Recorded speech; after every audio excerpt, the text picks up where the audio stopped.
Indian blogger নন্দিনীর আরও একটি ভিডিওতে সকলকে স্বাগত জানাই। বন্ধুরা, আশা করি সবাই ভালো আছেন, সুস্থ আছেন।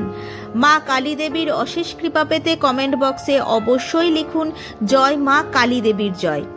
জ্যৈষ্ঠ মাসের অমাবস্যা তিথিতে অনুষ্ঠিত হতে চলেছে ফলহারিণী কালী পূজা। জ্যৈষ্ঠ মাসের অমাবস্যা তিথিতে মা কালীকে ফলহারিণী রূপে পূজা করা হয়। আগামীকাল অনুষ্ঠিত হতে চলেছে ফলহারিণী অমাবস্যা। এই ফলহারিণী অমাবস্যার পূর্ণাঙ্গ সময়সূচি জানবো পঞ্জিকা অনুযায়ী, সাথে জানবো এই একটি ফল মায়ের চরণে অবশ্যই নিবেদন করুন। এই অমাবস্যার তিথিতে আপনার সকল মনোবাঞ্ছা মা পূরণ করবেন। ভিডিওটির মূল পর্বে যাওয়ার পূর্বে ইন্ডিয়ান ব্লগার নন্দিনী চ্যানেলটিকে সাবস্ক্রাইব করে বেল আইকনটি প্রেস করতে ভুলবেন না। লাইক, কমেন্ট এবং শেয়ার করে দেবেন।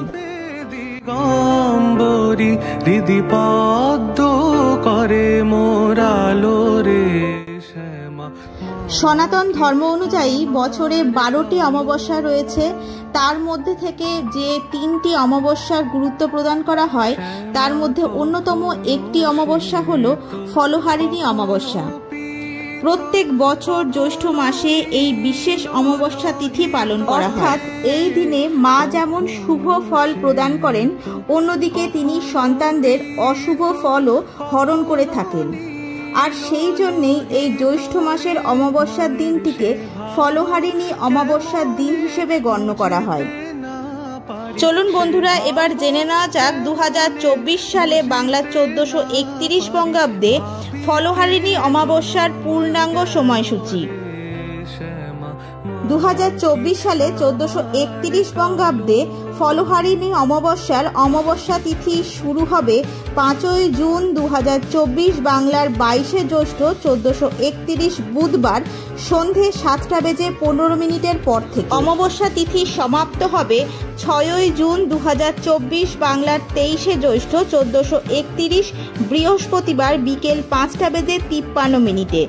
পঞ্জিকা অনুযায়ী জ্যৈষ্ঠ মাসের অমাবস্যা তিথি শুরু হচ্ছে 5ই জুন 2024 সন্ধে 7:15 পর থেকে, এবং যেহেতু সমস্ত কালী পূজা নিশিকালে অনুষ্ঠিত হয়, তাই 5ই জুন 2024 বাংলার 22শে জ্যৈষ্ঠ 1431 বুধবার সন্ধে 7:15 পর অনুষ্ঠিত হবে ফলহারিণী কালিকা পূজা।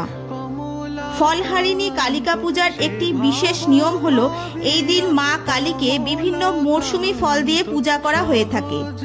আম, জাম, লিচু, কাঁঠালের মতো মরশুমি ফল মাকে নিবেদন করা হয়।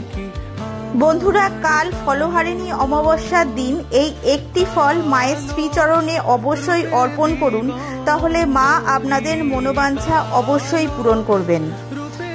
পূজার দিন যদি নির্জলা উপবাস করতে পারেন তাহলে খুবই ভালো হয়, কিন্তু যদি একান্তই তা সম্ভব না হয় তাহলে আপনি ডাবের জল বা অন্য যে কোনো পানীয় গ্রহণ করতে পারেন। তবে যেহেতু আপনি মায়ের উদ্দেশ্যে ফল নিবেদন করছেন, সেই কারণে যতক্ষণ পর্যন্ত না আপনি মাকে ফল নিবেদন করছেন ততক্ষণ পর্যন্ত কোনো প্রকার ফল খাওয়া একেবারেই যাবে না। আপনি প্রথমে মাকে স্মরণ করে লাল ফুল অর্পণ করুন বা লাল ফুলের মালাও মাকে পরাতে পারেন। আপনি যে ফলটি সংগ্রহ করেছেন মায়ের চরণে আপনি সেটি অর্পণ করুন, আর তারপর আপনার মনের অভীষ্ট ইচ্ছেটি মায়ের কাছে ব্যক্ত করুন।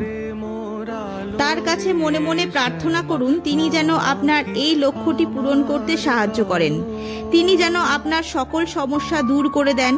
এখানে একটি বিষয় অবশ্যই মনে রাখবেন, কোনো একটি প্রার্থনার জন্য বা ইচ্ছের জন্য একটি সম্পূর্ণ গোটা ফল নিবেদন করবেন।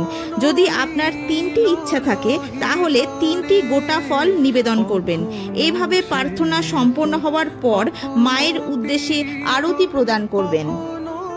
আজকের ভিডিওটি আপাতত এই পর্যন্তই। ভালো লাগলে অবশ্যই লাইক, কমেন্ট এবং শেয়ার করে দেবেন। সবাই খুব ভালো থাকবেন, সুস্থ থাকবেন। দেখা হচ্ছে আবার পরবর্তী ভিডিওতে। বুঝিতে না পারি ভাবিতে জনম